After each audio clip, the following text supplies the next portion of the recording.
mas gostaria de terminar a primeira parte, que eu não consegui terminar, falando dos interesses econômicos que está por trás dessa ideologia de gênero.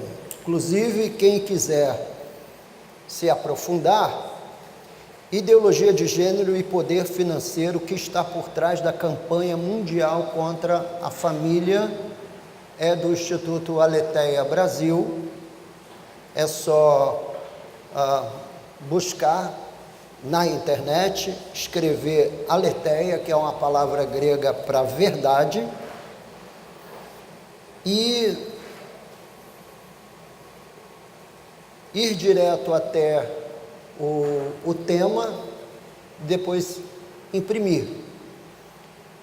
Existem grandes corporações multinacionais envolvidas na questão financeira e no financiamento da ideologia de gênero no mundo. Porque, embora o movimento seja um movimento minimalista, é um movimento mínimo, é um movimento pequeno, há pouca gente envolvida na aprovação, mas é uma ideia comprada pela maioria. O movimento é pequeno, mas faz muito barulho, de modo que a maioria, tentando fugir daquele título de retrógrado, porque hoje quem não apoia essa nova moralidade é tido como ignorante, atrasado, retrógrado.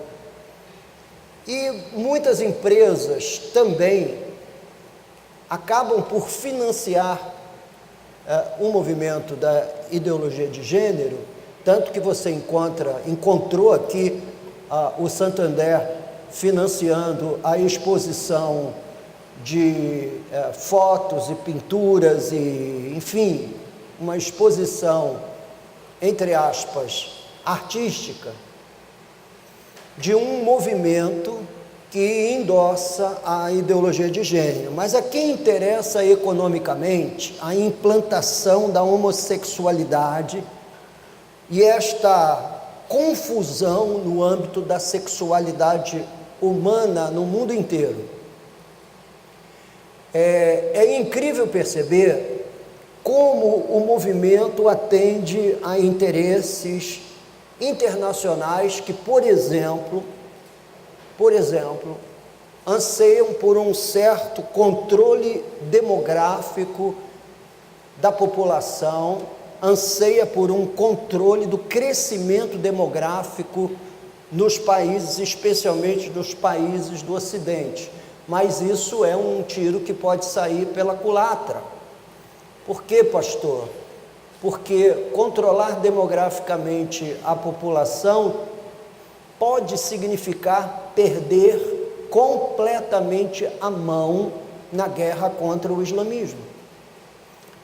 E eu vou colocar aí guerra contra o islamismo, entre aspas, apenas para que os irmãos percebam que quanto mais o mundo cristão ou a civilização ocidental decrescer e o mundo árabe e islâmico crescer, maior será o poder de dominação. Quanto mais a igreja perder o sal, mais templos cristãos serão vendidos e transformados em mesquitas. Então existem interesses econômicos fortíssimos em favor da ideologia de gênero, até mesmo para fins religiosos. Até mesmo para fins religiosos. Outra indústria que se beneficiaria muito com o crescimento das premissas homossexuais e das premissas, vamos colocar, LGBT de uma forma geral, seria a indústria do turismo e do entretenimento. Porque quanto mais homossexualizada for a sociedade, menores serão A família, vou dizer, a família seria, dentro do modelo nuclear, seria destruída, não nasceriam crianças e sobraria dinheiro para casais homossexuais gastarem com turismo e entretenimento. Então, a indústria do turismo e da diversão se beneficiaria muito com um mundo homossexualizado. A indústria do consumo de bens e serviços, por exemplo, você teria mais dinheiro para se tratar, para ficar mais bonito, para comprar mais roupa, para gastar mais. Portanto, o movimento LGBT, ou esse movimento, essa tentativa de homossexualizar a sociedade, teria dinheiro de sobra para usar para si mesmo e aumentaria o consumo de bens e serviços em todo o lado. Você ficaria horrorizado em saber das corporações e das organizações econômicas que estão por trás de movimentos como esse. Por exemplo, a Apple é uma das corporações que está por trás do financiamento da ideologia de gênero no planeta. Vou dizer mais, tenho aqui uma lista. A Pepsi, a Coca-Cola, a Nike, a Motorola, a Kodak, a Open Society, que é uma organização desse George Soros, que é um dos maiores incentivadores da transformação social pela via política, que é o Soros. As fundações MacArthur, Ford, Goldman, Rockefeller, entre outras gigantes, buscam grandes e constantes aportes de dinheiro às chamadas causas LGBT. Por isso que cristãos precisam aprender a usar seus recursos na direção de propagar ao máximo o Evangelho.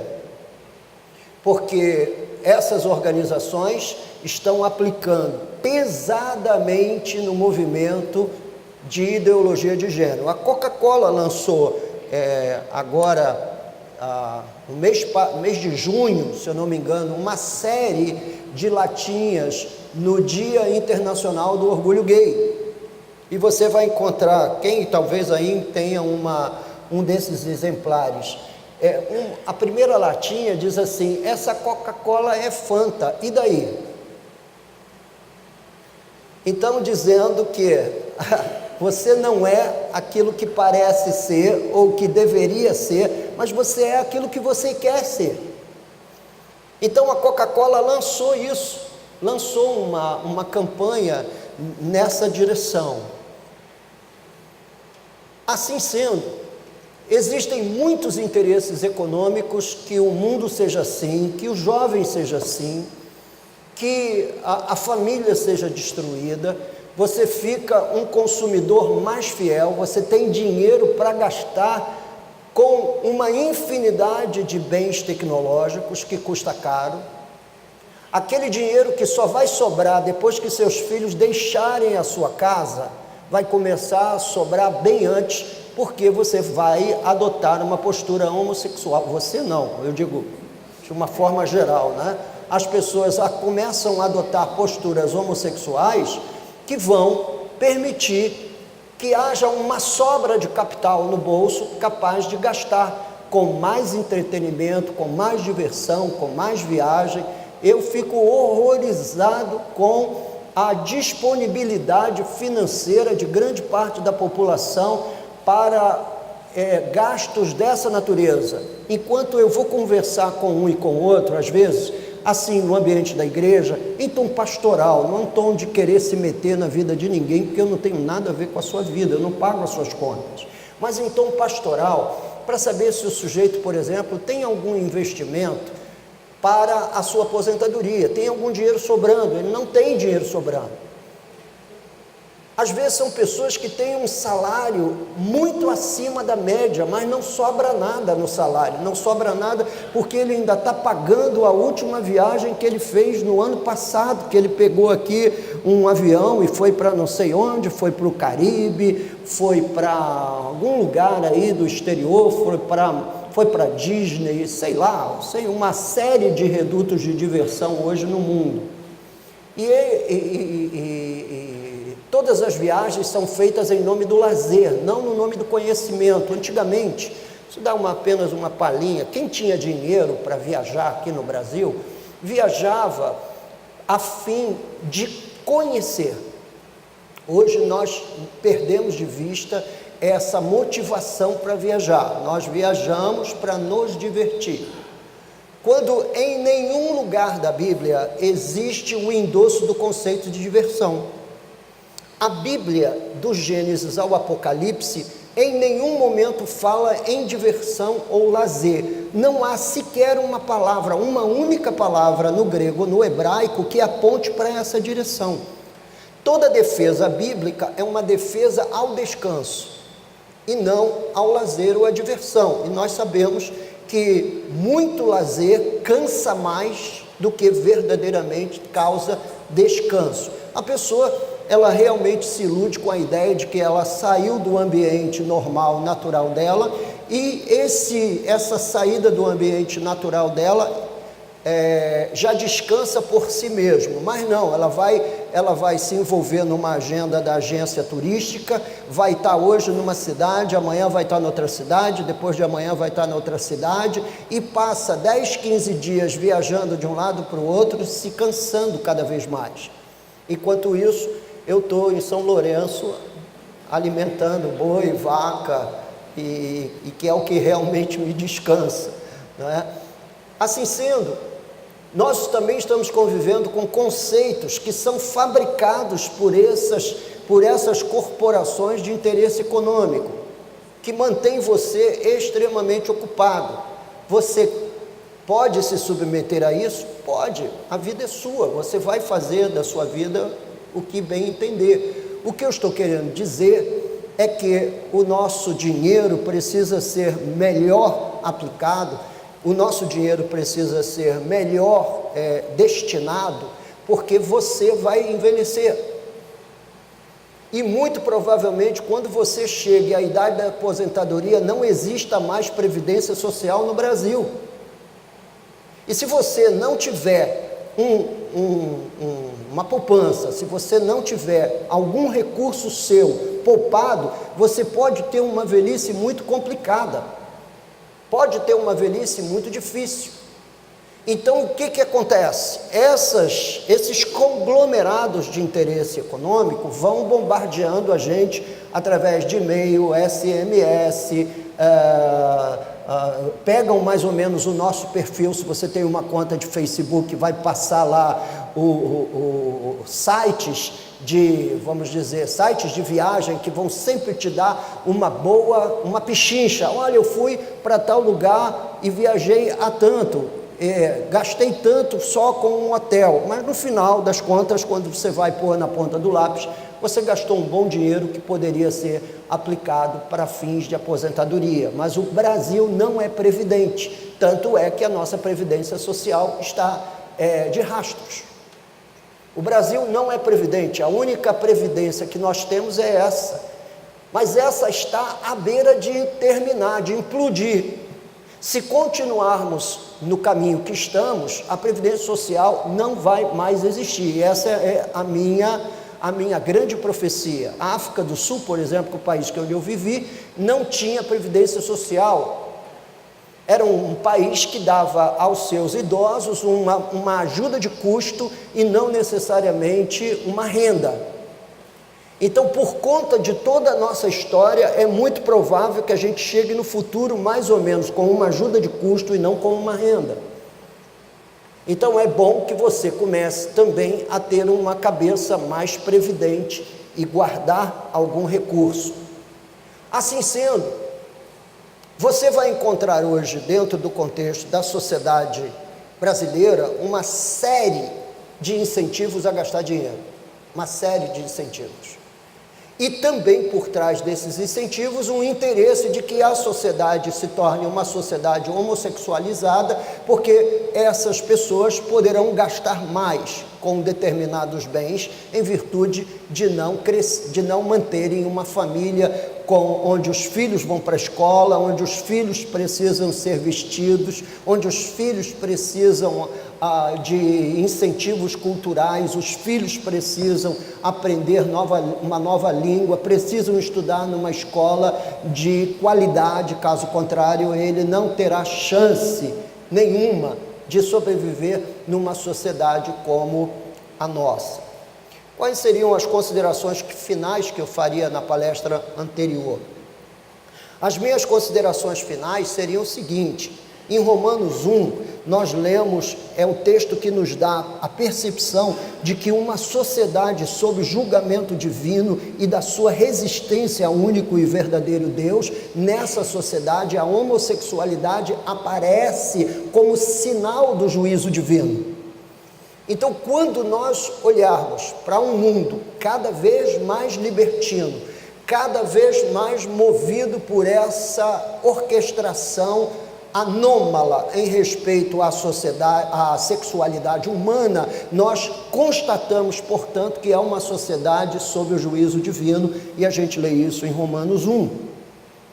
Uma palavra que eu quero dar sobre a questão da homofobia, que é uma palavra hoje também muito dita, e os evangélicos, de uma forma geral, eles são acusados de homofóbicos, e reavivar publicamente a ideia de que ter uma opinião contrária a uma orquestração pública, inclusive de cariz governamental com respeito à homossexualidade, e ter uma leitura crítica desses movimentos públicos, não faz de você um homofóbico, nenhum preconceituoso, porque eu não tenho o menor problema do meu vizinho do lado ter uma vida homossexual, desde que esse assunto não chegue às barras da documentação pública. Por quê? Porque dentro do contexto público eu sou parte desta sociedade e tenho voz. Então, homofóbico é o cara que está aí no meio da rua batendo em gay, que tem ódio de gay, que tem ódio de lésbicas e gente que tem esse tipo de preferência sexual.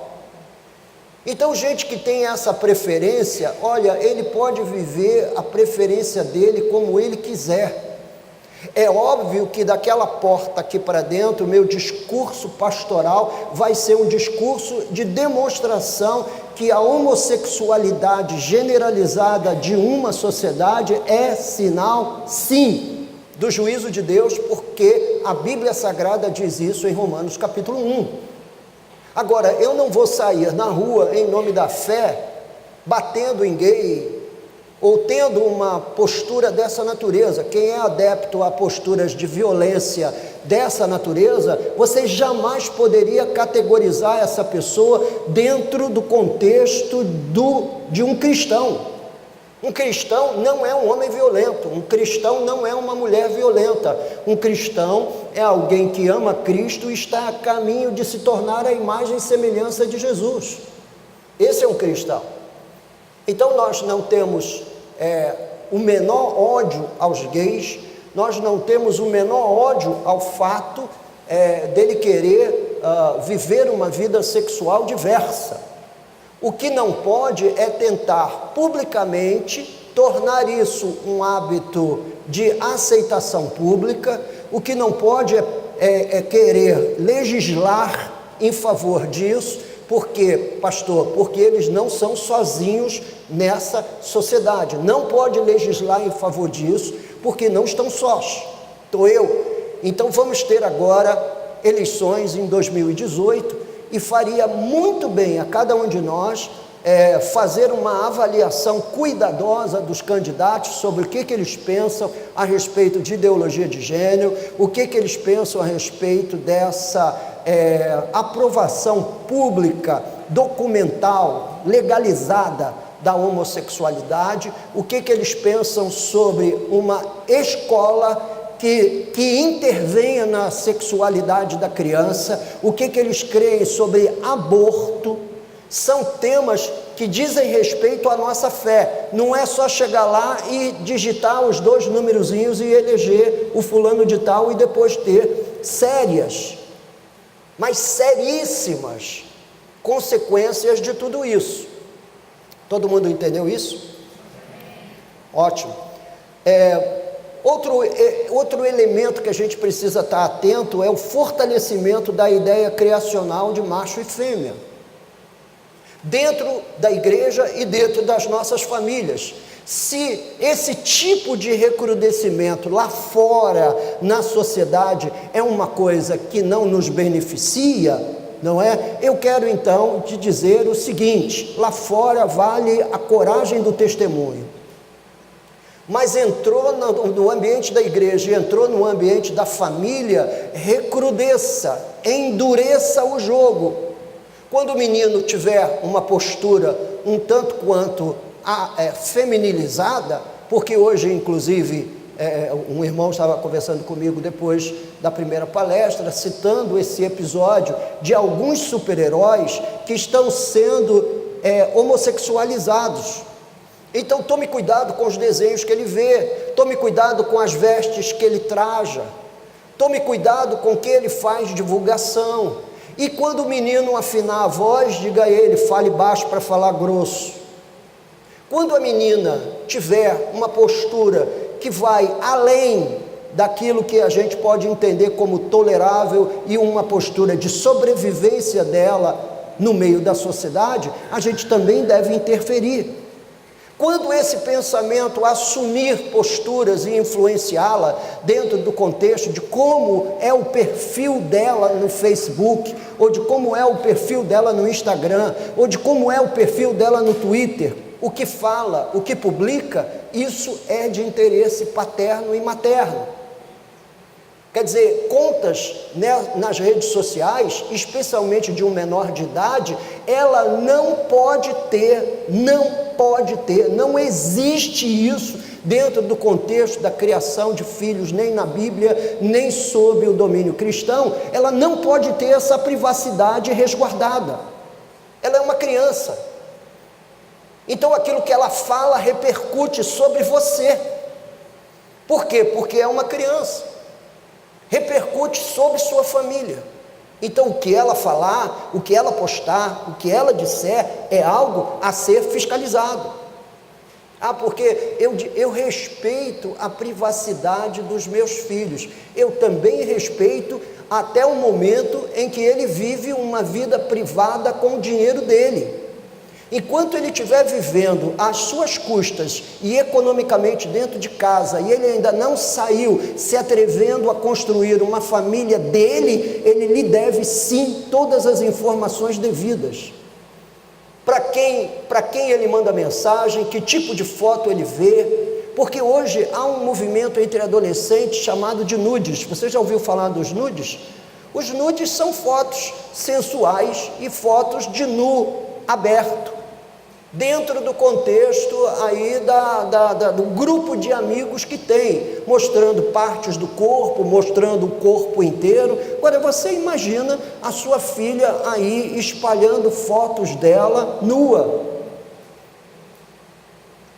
Existe um programa na TV aberta dirigido diretamente a pais sobre perfis fake no Facebook, o cara se fazendo uma pessoa que não é.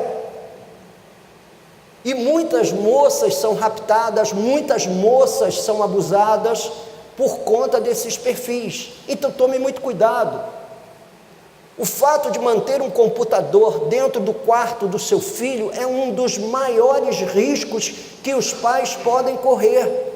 Tem filhos adolescentes, o computador fique numa área pública da casa, seja a sala de estar, está entendendo? Seja em algum lugar, mas não dentro do quarto. Por quê? Porque hoje a média de acesso a sites pornográficos desceu para 9 anos de idade. 9 anos é a idade mínima com que hoje uma criança está acessando sites pornográficos. Por que ela acessa sites pornográficos? Porque ela tem a liberdade de, aos 8, 9 anos de idade, ter um smartphone, ou andar com um computador dentro do quarto. Então, o melhor telefone a dar para os meninos não é um smartphone, dá aquele tijolinho pequenininho que só fala.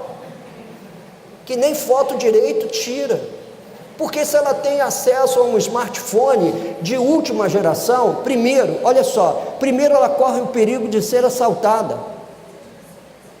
Primeiro ela corre o perigo de ser assaltada. Em segundo lugar, ela vai correr sim a tentação de fotografar, de ser fotografada, porque uma das maiores, veja bem, uma das maiores ameaças contra o adolescente é a vaidade. É a vaidade.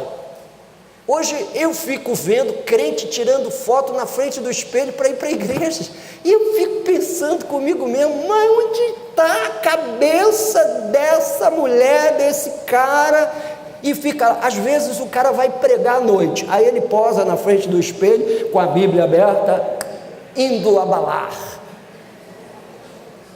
né? Indo não sei aonde, indo não sei o que, fazendo não sei o que, e aquilo me dá às vezes uma sensação de que nós vivemos realmente no planeta dos macacos. Realmente nós vivemos no planeta dos macacos, sabe? Então esses são os pontos que na primeira palestra eu gostaria de ter tocado e não toquei. A segunda palestra, eu quero mexer, deixa eu sair aqui, eu quero mexer na questão das crianças, que seria, quais são os rumos diante desse quadro desastroso, quais são os rumos da educação cristã infantil? Deixa eu dizer também em tom pastoral o que tentei dizer na primeira palestra. Essa não é uma tentativa de dizer a você como você deve educar seus filhos, porque quem já fez isso foi Deus. E todo o mapa educacional da formação de uma criança está na Bíblia. Se você não sabe, sinto muito em dizer, é porque você não lê a Bíblia. E se você não sabe aplicar, sinto muito em dizer mais uma vez, é porque você insiste em não ler a Bíblia. Porque em nenhum momento que um leitor assíduo das Escrituras, que leia a Bíblia diariamente, cubra todo o programa bíblico pelo menos um ano, todos os anos, vai passar por esses textos e vai observá-los e vai passar pelo Salmo 78, pelo menos 2 vezes no ano, e Deus vai falar ao coração dele que ele precisa olhar para a próxima geração. Então eu não estou aqui para comprar uma briga, porque sempre é uma briga tocar nas questões de ordem familiar, é sempre uma briga, porque nós achamos que ninguém tem o direito de tocar na nossa família, mas os caras da ideologia de gênero estão tocando e você não fala nada. Os professores na escola de nível médio e agora até na escola de nível fundamental estão mexendo na educação e na cabeça dos seus filhos e nenhum de vocês fala nada. Aí vai o pastor mexer no assunto e o pastor então é acusado dele não ter o direito de mexer nesse assunto. Portanto, para todos aqueles que, embora estejam na igreja, não conhecem as funções e a missão pastoral, eu quero dizer que eu vou mexer. Quer você goste ou não goste, e muitos de vocês vão se ofender, vão sair daqui com o coração pesado, vão sair daqui com o coração culpado, e embora eu não queira culpá-lo de absolutamente nada, é preciso que você entenda que você tem uma missão como pai, e uma missão como mãe, e que essa missão não pode ser outorgada ao pastor, e nem mesmo à igreja, você tem que cumpri-la. Este segundo tempo da palestra tratará sobre os desafios educacionais dos filhos e das crianças que são hoje ameaçadas por esse universo erotizado e disposto a aniquilar todos os valores cristãos sem pedir licença.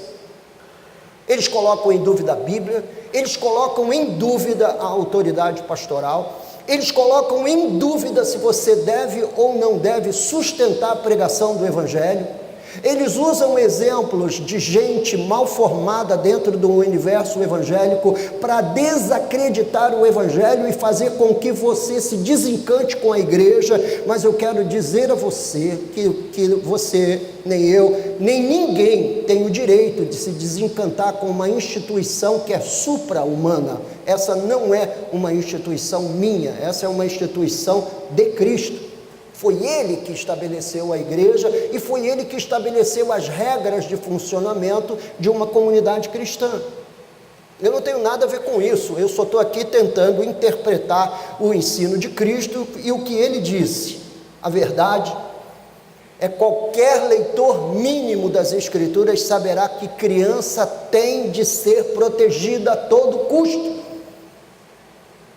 Uma sociedade que não protege as suas crianças chegou realmente ao mais profundo desse poço de lama. Por quê? Porque largou as crianças de lado. Sociedades que abandonam as crianças à sua própria sorte vão ter que conviver com trágicos resultados, e nós já estamos convivendo com trágicos resultados. Por quê? Porque temos a maior população carcerária do planeta,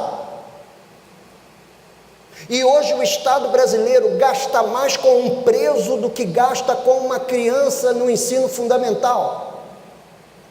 É mais caro sustentar um prisioneiro, um bandido, um fora da lei atrás das grades, do que sustentar uma criança numa escola com E maiúsculo. Então nós já estamos, como sociedade, pagando o preço do abandono das crianças. Nós já estamos pagando preço, não pagaremos não, já estamos pagando preço. E o pior é que nós cristãos que não sabemos pensar e falamos muita bobagem, todo o anseio nosso é ver essas crianças morrendo na rua. Todo o anseio nosso, de vez em quando tem um que posta assim: leva para sua casa.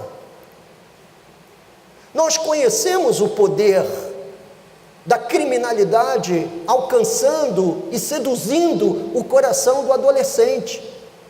Mas por que uma sociedade seduz o coração do adolescente ao crime? E se você for avaliar, esses adolescentes são filhos de cristãos evangélicos.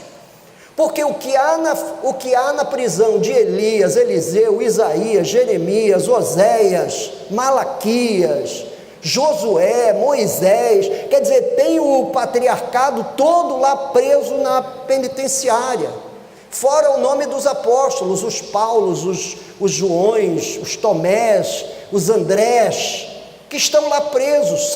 São meninos que transitaram no ambiente evangélico durante a sua infância e que cresceram em lares evangélicos. E por que se transformaram em bandidos? Pela mesma razão que qualquer pessoa se transforma num bandido, é quando ele não é formado dentro do conselho das Escrituras Sagradas. Porque a Bíblia Sagrada manda, ordena, como diz o Salmo 78, aos pais ensinar a próxima geração, para que a próxima geração tema a Deus e glorifique o seu nome. Isso é ensino bíblico. Mas eu pergunto para vocês, quantos de vocês, não precisa se manifestar, fazem de fato culto doméstico? Mantêm um princípio de piedade dentro da família? Muitos irmãos chegaram uma vez para mim e disseram: pastor, se eu tivesse lhe ouvido há mais tempo, meus filhos não teriam se perdido. Gente que viveu no meio evangélico, no meio de igreja, a vida inteira, sem ouvir uma única palavra de correção dentro do contexto da teologia da família. Porque a sua igreja esteve preocupada com diversão religiosa, e ela sempre desejou participar de um culto que lhe trouxesse sensações, ao invés de lhe desafiar a pensar. Então eu vou para aquela igreja porque ali eu me sinto melhor, eu sinto uma coisa legal, eu gosto de ir para ali. Aí ele entra numa igreja que obriga que ele pense, que ele leia o texto, que ele interprete o texto, que compreenda o texto. Essa igreja é ruim para ele. Então verdadeiramente, quando eu percebo essa postura nos pais, eu não tenho dúvida, estamos no planeta dos macacos.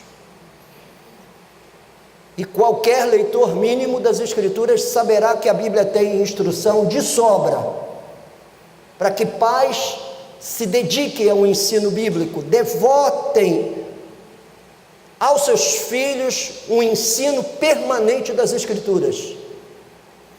Que isso lhe custe os filmes do Netflix, que isso lhe custe a assistir aí a partida do seu time de futebol, que isso lhe custe o que custar, mas a única coisa que ele não pode negociar é o ensino segundo a piedade.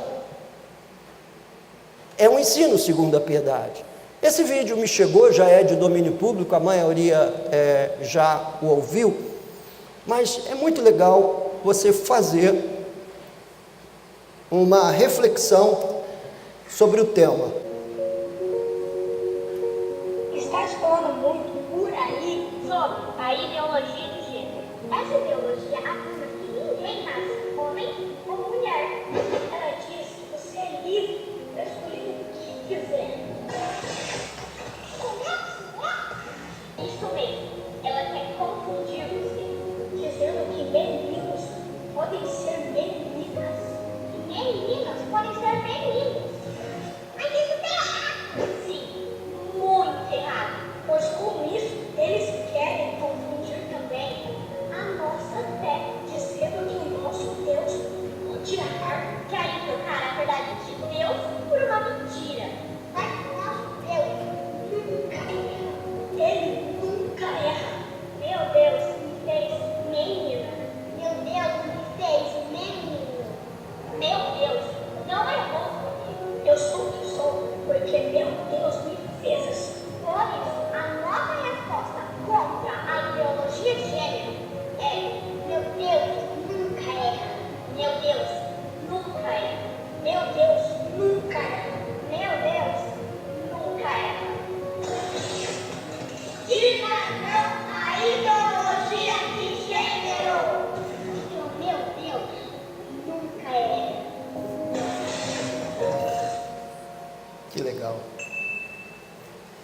Vocês concordam com os meninos? Nosso Deus erra, irmãos? Nunca erra. E o que diz a palavra de Deus? Que tipo de olhar nós deveríamos ter sobre as crianças? A Bíblia Sagrada diz: ensina a criança no caminho em que deve andar, e ainda quando for velho, não.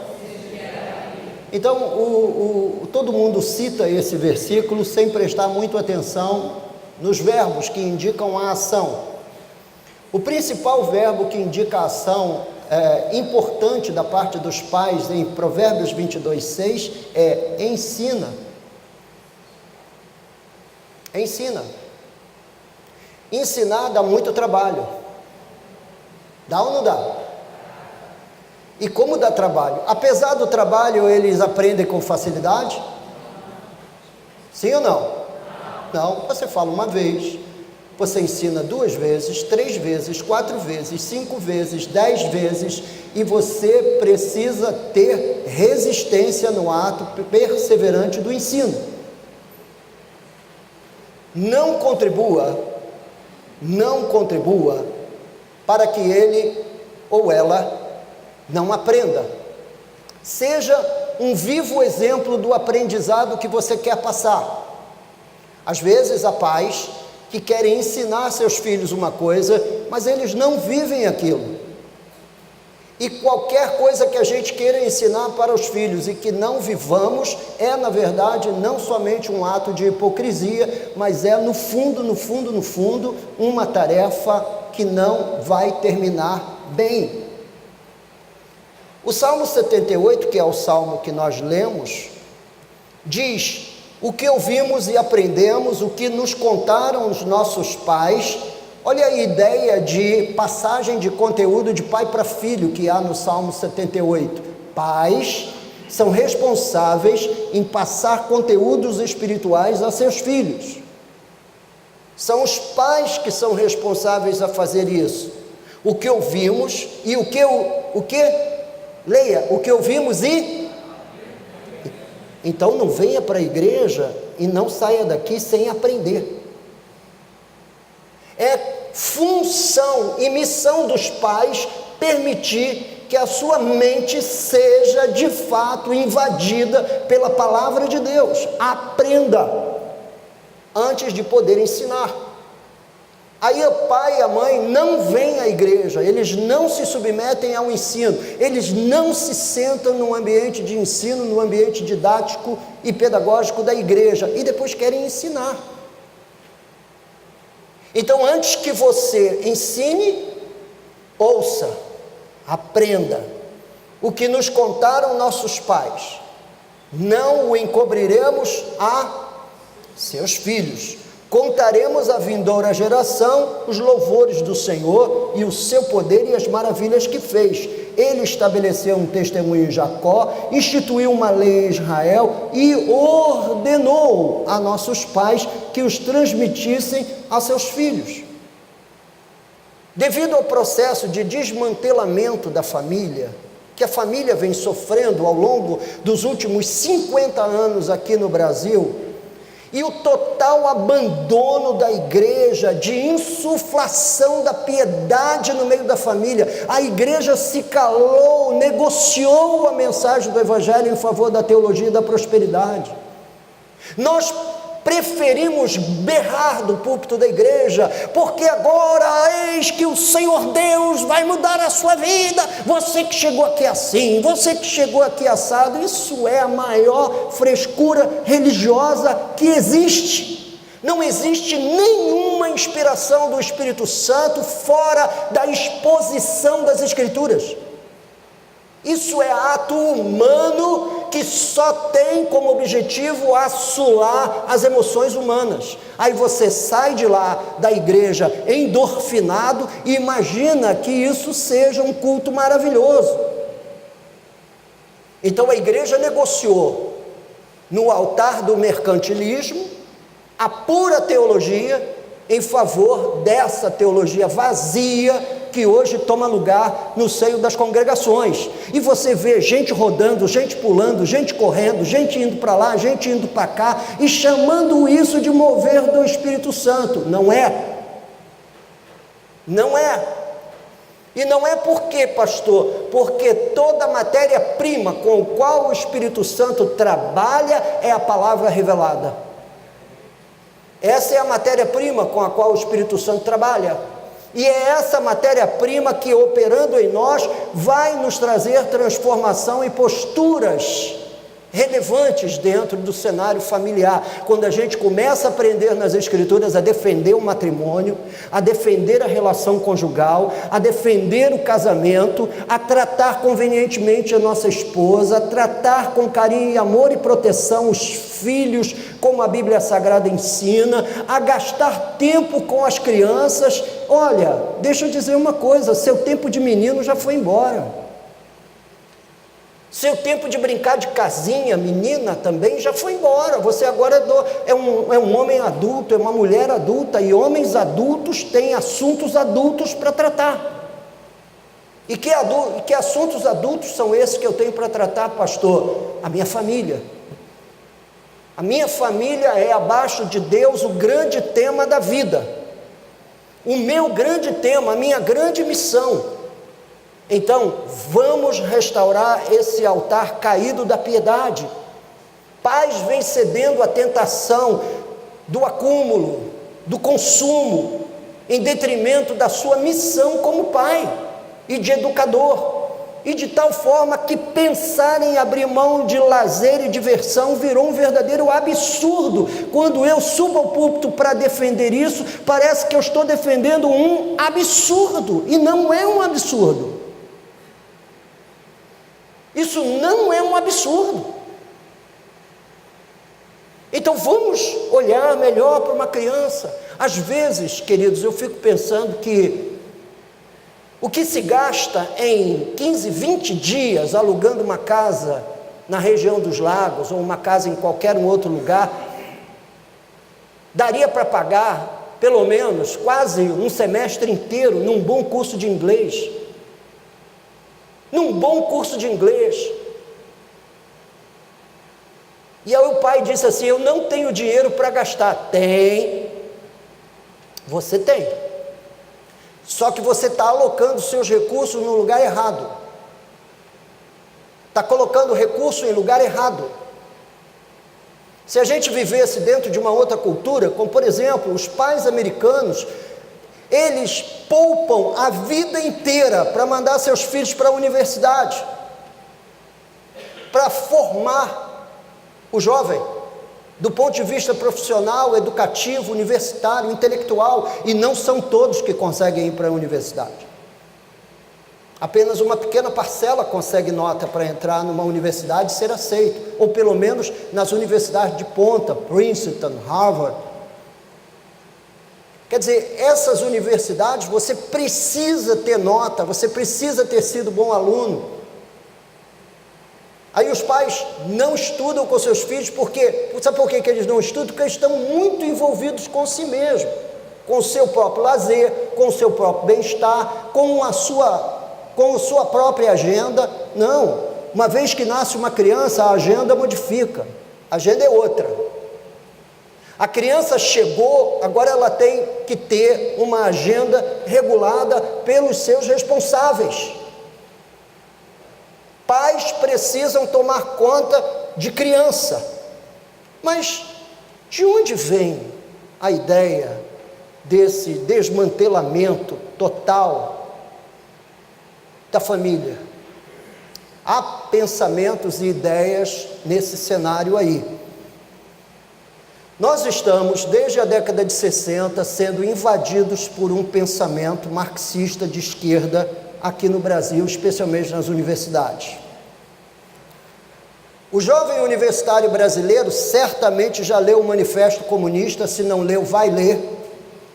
Se o seu professor ainda não indicou a leitura, ele vai indicar a qualquer momento, e quanto mais rápido o pai lê junto com o jovem o Manifesto Comunista, menor, porque vai se inteirar do que está lá escrito. Mas não leia só o Manifesto Comunista, leia o Manifesto Comunista sendo usado como uma vacina intelectual, uma vacina cultural, mas leia também Roger Scruton, talvez o maior filósofo do conservadorismo, que a gente não sabe, a gente imagina que o grande representante do conservadorismo é o Jair Bolsonaro, e ele está longe de ser um conservador.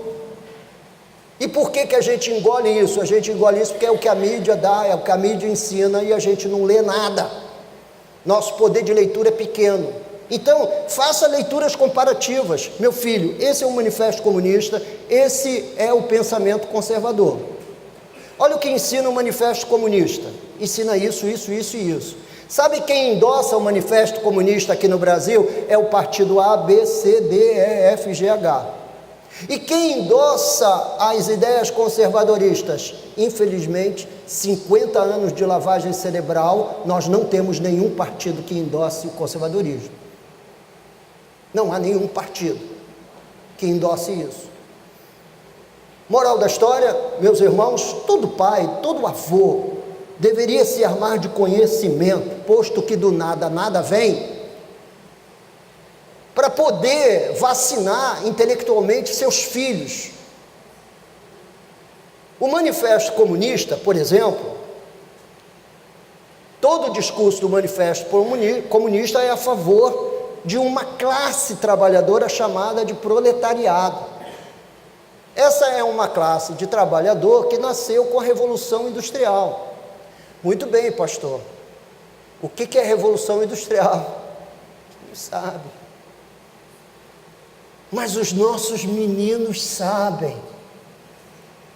Eles sabem o que aconteceu ali na virada do século XVII para o século XVIII. Surge uma classe trabalhadora que não pode ser classificada como burguesia, porque ele não é um comerciante, ele não é um faturador, um vendedor de manufaturas, então ele não é um burguês, ele não é um nobre, porque não ascendeu de uma família da nobreza, não é um barão, não é um conde, não é um visconde, não é um duque, ele não é da nobreza. Então o que ele é? Ele é da classe operária.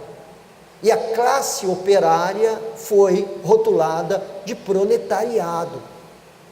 É a classe operária, é o pessoal que opera as máquinas, é o pessoal que extrai, vamos dizer, carvão para manter as máquinas funcionando. É esse pessoal aí, esse pessoal que ganhou mal, que foi maltratado e etc. Aí vem Marx e faz um manifesto em favor dessa classe. Olha, ele vai ser ouvido. Então, o Manifesto Comunista, tem aqui só algumas frases do Manifesto Comunista para você perceber o que isso tem a ver com a educação da criança. Pastor, tem tudo a ver, porque essa criança entra na escola e você imagina, engole a mentira de que a escola é neutra. A escola não é neutra. A escola não é neutra. A escola é governada por marionetes, que é o grande número do professorado, desse núcleo professoral brasileiro. São marionetes de uma pedagogia que eles nem sabem de onde veio. Eles não sabem de onde vieram. Então os pedagogos estão sendo formados e eles estão sendo formados num sistema de educação que eles não sabem de onde veio. Mas eu vou falar para você de onde veio isso. Um dos pontos fundamentais do Manifesto Comunista é que os operários não têm o quê? Pode ler comigo, os operários não têm pátria, não se lhes pode tirar aquilo que não possuem. Karl Marx tentou despatriar toda a classe trabalhadora operária do mundo inteiro, da Europa daqueles dias, tentando seduzir o operário, dizendo o seguinte: você não tem pátria, seu governo não olha por você, o sistema econômico do seu governo é uma porcaria e você continua com esse discurso patriótico. Ele diz: operário não tem pátria, no Manifesto Comunista. Outra frase: a ação comum do proletariado, pelo menos nos países civilizados, é uma das primeiras condições para a sua emancipação. Então, para que ele seja um cidadão completo, ele tem que se emancipar daquela pátria. Ele tem que dizer: eu não sou brasileiro, eu não sou português, eu não sou alemão, eu não sou um italiano, eu não sou nada, eu sou um operário. Proletário de todo o mundo, diz Karl Marx no Manifesto Comunista, de todo o mundo, univos. Portanto, ele está pedindo uma fidelidade do operariado de todo o mundo à ideia ou ao Manifesto Comunista. Isso demora tempo, mas depois de um tempo uma sociedade elege operários, uma sociedade elege metalúrgicos, uma sociedade vai eleger. E essa ideia de que não tem pátria dá a sensação àquele metalúrgico que ele é dono do dinheiro público, das empresas públicas, e ele pode usar isso como ele quiser em favor da causa maior do partido, porque afinal ele não está estragando o Brasil, ele não está roubando a Petrobras, ele não está acabando com os recursos públicos. A única coisa que ele está fazendo é tirando dinheiro para aquilo que é maior do que a sua própria pátria. Entenderam a lógica? Sabe de que eu estou falando? Tem que falar em parábolas, né, irmãos? Essas palavras de Karl Marx, escritas no Manifesto Comunista de 1848, implanta a ideia de chamar a classe trabalhadora para unir-se contra a burguesia e tomar de assalto o poder pela via da revolução. Essa era a ideia.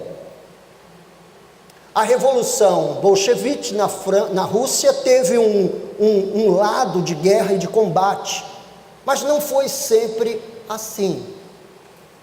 Só que essa ideia de esvaziar o operário da pátria, do conceito de pátria, não foi à frente, não vingou. E quando foi que ele caiu por terra? Ele caiu por terra na Primeira Guerra Mundial, entre 1914 e 1919. Operários de todos aqueles países europeus pegaram em armas para defender sua pátria. No final da Primeira Grande Guerra, a famosa Guerra de Trincheiras, no final da Primeira Grande Guerra, o que aconteceu? As teorias marxistas estavam sob um grande sentimento de desconfiança. Mas, como em toda religião, o mestre não erra. Então vão avaliar melhor o Manifesto Comunista e descobrem que a família, segundo a loucura marxista, é a culpada pelo marxismo não ter sido aceito no Ocidente. Aqueles soldados que foram à Primeira Grande Guerra pegarem armas para defender não somente a sua pátria, mas suas famílias. Então a ideia é, vamos acabar com a família. Destrói a família. Já vimos que é muito fácil fazê-los entender que eles não têm pátria, de modo que aqueles que se acham que não têm pátria devolvem à Bolívia a refinaria, constroem portos em Cuba, calam-se diante da ditadura de Hugo Chávez da Venezuela, ninguém fala nada, ninguém fala uma palavra, apoia através do Fórum de São Paulo a ideia de se construir toda uma América Latina comunista, e isso acontecendo debaixo das suas barbas, e você ainda vota no cara. Então nós estamos passando por um momento de ataque claro e frontal contra a construção da família brasileira. Claro e frontal. E para Karl Marx, o marxismo não foi uma filosofia política aceita no Ocidente por causa da família. A primeira grande propriedade privada, segundo ele, que o homem tem. Ele diz o seguinte: defender a família sob a consciência bíblica patriarcal que o homem é o cabeça do lar, é investir completamente na ideia da falência do marxismo. Nós temos que colocar isso em dúvida. Então vamos fazer isso como? Vamos assolar as mulheres para elas serem as cabeças do lar. Vamos destruir o modelo patriarcal de família, vamos acabar com o modelo patriarcal de família, e é por isso que o feminismo radical toma lugar nessa nação. Seus filhos, nossos filhos, ocupam escolas, não permitem que os professores entrem para dar aula, as meninas têm uma postura horrível, homens vestem saias, e os movimentos vão sendo alavancados dentro de uma sociedade sem a gente perceber que por trás disso tudo é um ataque frontal àquela estrutura bíblica de família patriarcal. Marx dizia que a família é a principal propriedade de um homem, porque ele se casa e a mulher é dele. Ele tem filhos e ele diz: os filhos são meus. Ele tem um pedaço de terra e ele diz: essa terra é para o sustento da minha família. Portanto, vamos destruir a família, porque a família é a primeira grande propriedade privada de uma sociedade. Essa é a ideia dele. Então todo esse movimento orquestrado de destruição da família, de ideologia de gênero, da tentativa de sexualizar, erotizar nossas crianças na escola e fora dela, tem um viés político para o qual nós precisamos abrir os olhos. A família, disse Marx, na sua plenitude só existe para a burguesia, mas encontra seu complemento na supressão forçada da família para o proletário e na prostituição pública. A família burguesa desvanece-se naturalmente com o desvanecer de seu complemento, e uma e outra desaparecerão com o desaparecimento do capital. Foi o que ele disse. A ideia marxista é que a família desapareça, que os nossos filhos não sejam nossos filhos. Qual é a lei brasileira a respeito dos nossos filhos. Eles querem tomar conta das nossas crianças o mais rápido possível. Eles querem que a gente coloque a criança nas mãos deles aos 4 anos de idade. E nós temos tido uma resistência a um movimento dessa natureza. Não ponha seu filho na escola aos 4 anos de idade, porque quem põe seu filho na escola para se livrar de um problema não está educando, está fugindo da missão de educar. Escola não é creche. Escola não é um lugar para onde você manda seu filho para se livrar do problema. Não, escola não é isso. Mas o que eles fazem com seus filhos? Eles chegam lá e dizem para os seus filhos que eles podem ser o que eles quiserem. Eles chegam lá aos 4 anos de idade, quanto mais cedo melhor para se catequizar uma cabeça. Aí eles chegam lá e diz para o seu menino que se ele quiser ir de saia, ele pode, que se ele quiser brincar de boneca, ele pode, que se ele quiser colocar cor de rosa, ele põe, se ele quiser passar batom, ele até ganha um ponto extra no final do mês, no semestre. E a gente acha tudo isso muito natural. Então acordem, cristãos. Ou nós nos antecipamos, ou vamos ser engolidos. E é fácil engolir, porque essa igreja sem poder, sem graça, sem oração, sem vida com Deus, essa igreja que não valoriza a Bíblia, que não valoriza a oração, que não valoriza a vida devocional e o seu encontro pessoal com o Criador, essa igreja onde culto doméstico não existe mais, vai ser facilmente engolida. Porque nessa sociedade, eu vou lhe dizer uma coisa, o secular pensa também com um viés religioso, considera a religião, mas ele não a considera com respeito, ele a considera para acabar com a religião, acabar com a fé, acabar com aquilo que representa a fé cristã. A verdade é que os escândalos do Petrolão, por exemplo, eram lícitos na cabeça daquela gente, porque aconteceram em nome da revolução. Aí você vai ver gente, como José Disseu, que está preso, e ele vai dizer assim, eu não desviei 1 centavo para mim, e é verdade, foi tudo para o partido,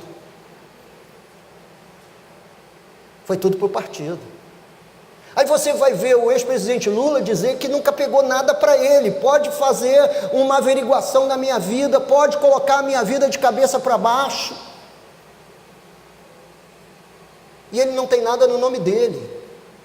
Ele tirou tudo, permitiu tudo, ele permitiu esse assalto à Petrobras por uma razão muito simples, em nome da revolução.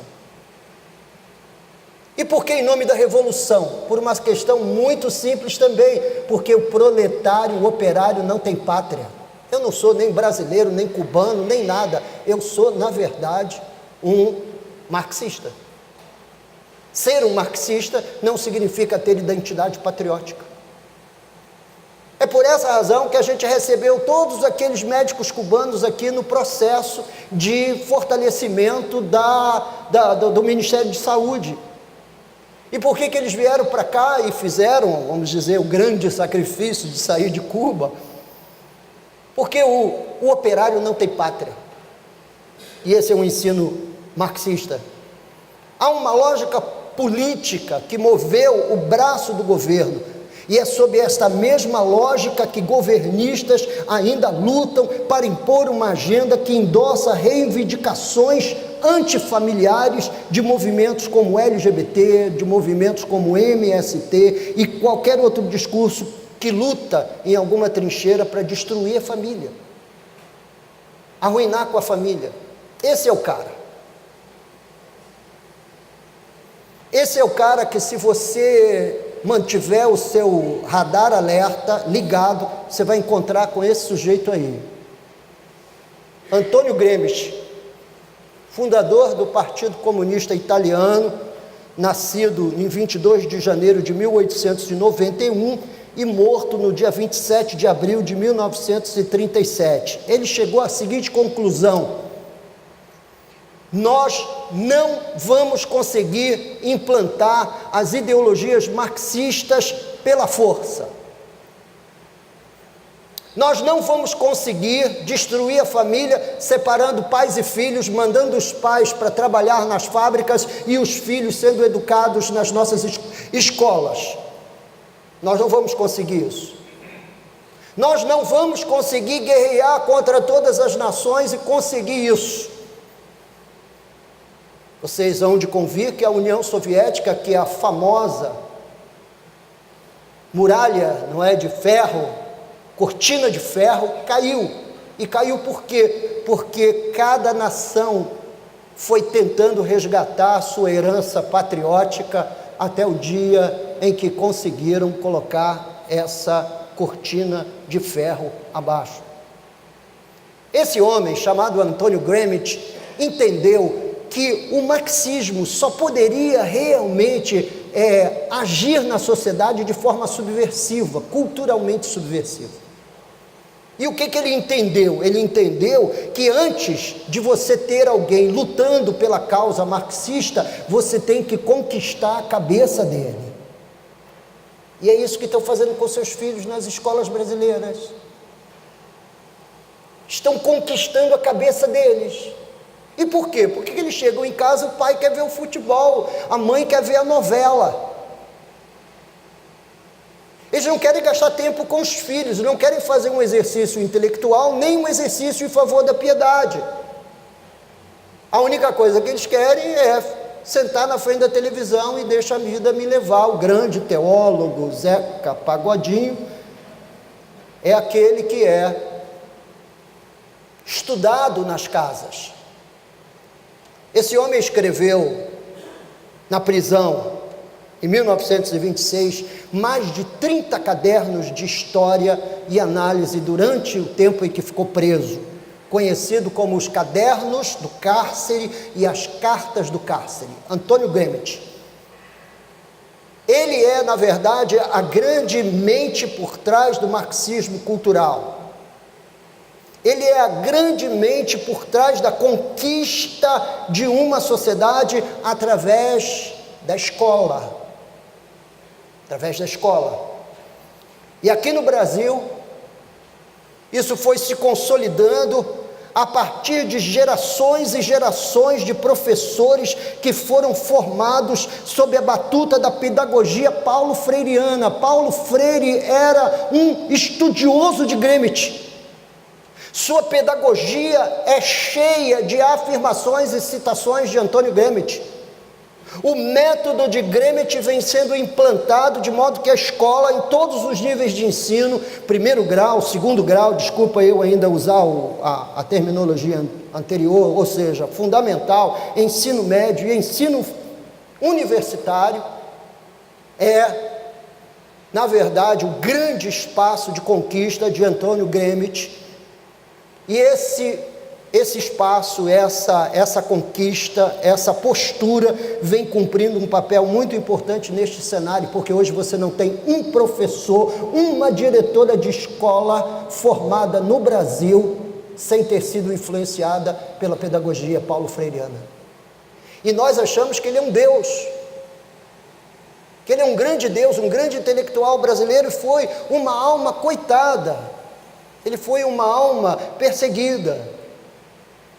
Nós precisaríamos ler um pouco mais sobre outras estratégias pedagógicas, voltarmos à educação clássica, voltarmos aos fundamentos. Por exemplo, a gente hoje vive uma vida e goza uma vida sob as conquistas científicas e sob a produção literária, a produção intelectual de verdadeiros gênios do passado que foram educados sob uma nova perspectiva pedagógica, ou melhor, uma antiga perspectiva pedagógica chamada do trivium e do quadrivium. Foi assim que esses mestres e grandes pensadores do passado foram formados, e a gente imagina que a única coisa que nos resta é adotar essa pedagogia. Pedagogos que estão saindo hoje das universidades estão saindo contaminados com a pedagogia paulo-freiriana. E quando chegam na escola, todas as suas propostas são paulo-freirianas. Há um livrinho que eu quero indicar para você. Chega no fim. Um dos maiores e evidentes desafios hoje é criar uma criança em meio a uma sociedade que despreza os valores cristãos. O Gary DeMar escreveu essa obra maravilhosa, são 200 e poucas páginas, uma obra maravilhosa que quem controla a escola governa o mundo, um lançamento da editora Monergismo. Há uma dificuldade enorme que hoje eu vejo em a gente comunicar com a juventude sobre as coisas divinas. Eles já vêm contaminados. Pastor, meu filho perdeu a vontade de ir à igreja. Ele não quer mais ir à igreja, ele não tem gozo, não tem prazer em ir na igreja. É lógico, ele ficou submetido sob horas e horas e horas de lavagem cerebral na escola, dizendo que a religião é uma força opressiva, e você quer que eu com 1 hora conquiste o menino? Não posso conquistar, isso é uma guerra injusta, eu preciso da sua ajuda. Mas hoje, o fracasso das famílias é o fracasso dos educadores, é o fracasso do pai e da mãe, cristão. Assuma essa responsabilidade é sua. Você foi um cara legal, você é um cara legal, a sua mulher é uma mulher legal, é uma pessoa legal, mas o fracasso da família pode se colocar na conta dessa postura, às vezes, meus irmãos, pouco crítica, pouco analítica do pai brasileiro, que larga o filho na mão do professor na escola para se livrar do menino durante 4 ou 5 horas. Vai chegar o dia em que você vai ter saudade dele, como eu tenho dos meus. Tenho muita. Sonho quando eles eram crianças, mas eles já não vão mais estar ali, eles vão estar vivendo uma outra realidade. Uma outra realidade. Minha gente. Um dos maiores desafios é criar uma criança num universo em que até jovens cristãos são influenciados pelos ideais intelectuais da esquerda mundial. E a gente não pode esquecer que durante a cortina de ferro, irmãos na fé morreram sob trabalho forçado na Sibéria, morreram congelados, morreram de cansaço de tanto trabalhar, foram submetidos às torturas morais. Meus irmãos, que faria com que qualquer um daqueles nazistas torturadores condenados pelo tribunal de Nuremberg parecesse fichinha. Fichinha. O que Fidel Castro fez aqui na ilha de Cuba pareceria fichinha. E aí, meus amados, meus queridos, com toda o esforço, o amor, consideração do coração pastoral,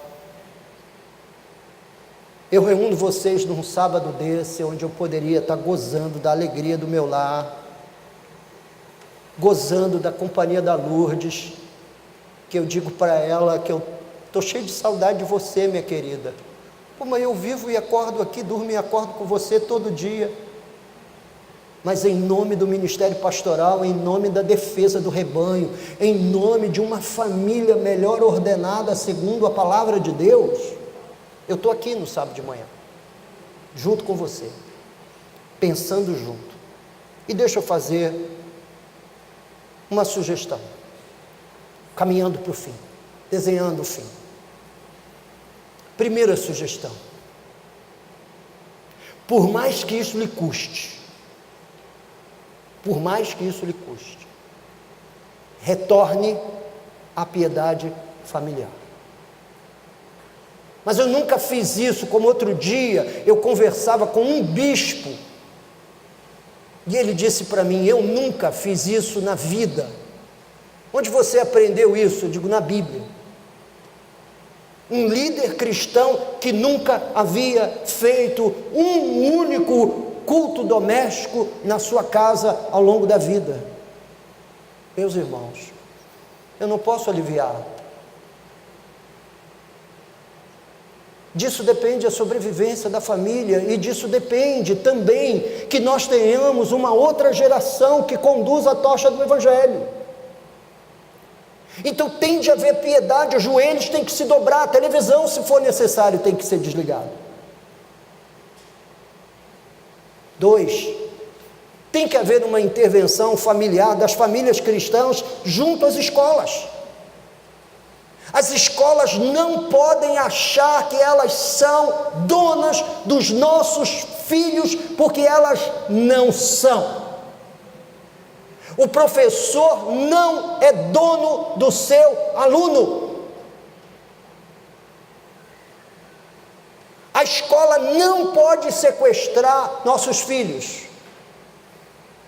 Terceira sugestão: não abandone seus filhos diante da TV. Eles vão aprender tudo sobre teoria Kerr, vendo os novos personagens do universo da fantasia Marvel. Eles vão ver um Thor gay. Eu só estou esperando surgir um Hulk gay, que aí eu vou chegar a, eu não sei o que vai acontecer. Um Hulk. Procure conhecer de perto os livros, textos e os trabalhos que eles trazem para casa. Ai, pastor, mas eu chego em casa cansado. Posso perguntar uma coisa? Se nessa noite que você chega em casa cansado, sua mulher estiver trajando uma roupa insinuante, maquiada, perfumada, quais são as suas intenções depois de jantar? Hein, irmão? Você que chega cansado, quais são as suas intenções? Não é o cansaço que nos impede de intervir na educação das crianças. Não é isso, gente. Não é o cansaço, é a nossa insensibilidade. É a gente olhar para uma criança e não conseguir olhar nela um ser importante. Eu não quero saber. Eles têm que ocupar um lugar de destaque. Leia tudo sobre ideologia de gênero. Eu coloquei aqui uma série de artigos que você pode baixar gratuitamente na internet e ler. Vai te dar um posicionamento. Leia tudo sobre marxismo cultural. Estude esses assuntos. Faça desses assuntos assuntos do seu interesse, porque são estes os assuntos que estão capturando o imaginário infantil nas escolas. Não entregue seus filhos aos professores tão facilmente. E existem meios legais de você impedir que a escola ultrapasse os limites e ensine essas posturas ideológicas aos seus filhos. Faça uma representação da sua vontade junto à escola. Eu publiquei ontem na página do Devote um modelo de documento que você pode preencher e apresentar junto à diretoria da escola dos seus filhos, exigindo que eles protocolem o seu pedido e faça a sua vontade prevalecer, que quando o professor for falar de ideologia de gênero ou expor esse tipo de agenda sexualizada, erotizada na sala de aula, ele tire seu filho de sala. E fica proibido por força de legal, documental, de expor seu filho a uma situação dessa natureza. É só você entrar na página do Devote e imprimir. Está lá. Mas eu encontro luz no fim do túnel. Pastor, está tudo arruinado? Não. Deus não teve seu remanescente em Israel? Teve ou não teve? Teve, e ele terá um remanescente nessa geração. Ele vai ter um remanescente aqui nessa geração. Deus teve seu remanescente lá e vai ter seu remanescente aqui. Hoje, um dos movimentos de educação infantil que mais cresce no país chama-se homeschooling. Em artigo que saiu na revista Crescer, de 11 de janeiro de 2017, o Brasil já tem mais de 6.000 crianças sendo educadas em casa. Educadas em casa. É um trabalho hercúleo para a mãe e para o pai. Hercúleo. Mas quando você vai e pega uma criança de 5 anos de idade, que já lê desenvoltamente na sua língua materna, e está lendo até em inglês, que conhece todas as bandeiras de todos os países, e você põe diante dele, ele vai dizer se é da Arábia Saudita, se é dos Emirados Árabes, se é da Jordânia, de Israel, do Egito, que conhece uma série de detalhes importantes da geografia, do mundo do conhecimento geral, e aí você vai entender como o homeschooling tem sido uma saída. Muitas famílias cristãs estão educando seus filhos em casa. Muitas famílias cristãs. Muitas mães estão assumindo funções pedagógicas dentro de casa, se preparando, fazendo cursos para cuidar dos filhos. Pastor, o que o senhor quer dizer com isso? Que todos nós devemos agora educar enfim, ensinar nosso em casa? Não. Eu sei da inúmera diferença de como cada família está configurada. Difícil, às vezes o pai e a mãe trabalham, há uma série de entreveros, dificuldades, mas o movimento educacional hoje que mais cresce no país é o movimento onde crianças são educadas em casa. Um enorme trabalho, mas um enorme resultado. Porque eu não sei se você sabia que o tempo em que o seu filho fica na escola, vamos supor que ele fique na escola, numa escola de formação fundamental, que ele fique na escola 4 horas, 5 horas, metade desse tempo é brincando. Metade desse tempo é gasto com brincadeira. Não é gasto com educação, é com brincadeira. E a outra metade do tempo é estudando, e ele acaba por depreender daquilo que estuda, 15%, 10%, se muito. Alguns vão entrar na vida adulta só sabendo assinar seu nome, sem capacidade de ter leitura crítica, e não sou eu quem digo isso, as pesquisas dizem isso. As pesquisas dizem isso. Então, meus irmãos, meus queridos, ouça-os falar. Ponha-os para falar. Sequestre o celular na hora do almoço, na hora do jantar, sente-se na mesa e ouça-os falar. E você vai ver se ele está aprendendo alguma coisa enquanto fala, como ele articula a palavra, como está o seu vocabulário, como é que ele fala a palavra, se fala errado e a gente acha tão bonitinho e falamos errado de volta para ele. Ai, que bonitinho, ai, que bonitinho. Falamos errado para ele. Outro dia o Benjamin deu aí um corte, não sei quem foi aí, mas foram falar aí essa língua do tati bitati para ele, e ele disse assim: por que você está falando assim? Então nós não ensinamos os filhos nem a falar, porque a gente acha bonitinho fazer essas gracinhas, e ele vai falar mimimi, porque criança é uma esponja. Aí a gente está ensinando eles a falarem errado. Não, falem como um adulto, como se você estivesse falando com um ser humano que estivesse te compreendendo, e não subestime a inteligência deles, e deixe eles crescerem. Defenda-os, ore por eles. ensine a Bíblia a eles, traga-os à escola dominical, vença a letargia, a preguiça, acorde cedo, faça com que a igreja seja parte da vida deles. Eu não posso responder por todas as igrejas, mas a gente responde por essa.